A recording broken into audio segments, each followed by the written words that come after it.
সম্মানিত দর্শক শ্রোতা, আসসালামু আলাইকুম। বৃষ্টি স্নিগ্ধ একটি ভোর, অত্যন্ত সকালবেলা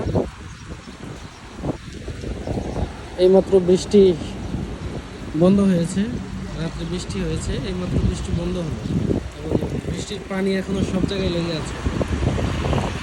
সুন্দর লাগছে আবহাওয়াটা, একদম ফ্রেশ ফ্রেশ একটা বাতাস, ঝনঝন কিন্তু একটা বাতাস বয়ে যাচ্ছে এবং বাতাসটা অত্যন্ত ঠান্ডা বাতাস।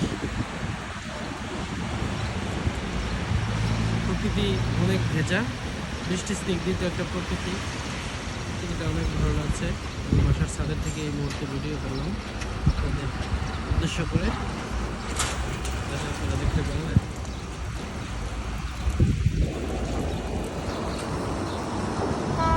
তো একটা বৃষ্টির পরবর্তী যে সময়টা কেমন হয়, সেই সময়টা আমি আপনাদের দেখাতে যাচ্ছি। এখনও কিন্তু সব জায়গায় বৃষ্টির পানি লেগে আছে, সব জায়গায় বৃষ্টির পানি লেগেছে। তো বন্ধুরা, অসংখ্য ধন্যবাদ আপনাদের সবাইকে, অসংখ্য ধন্যবাদ।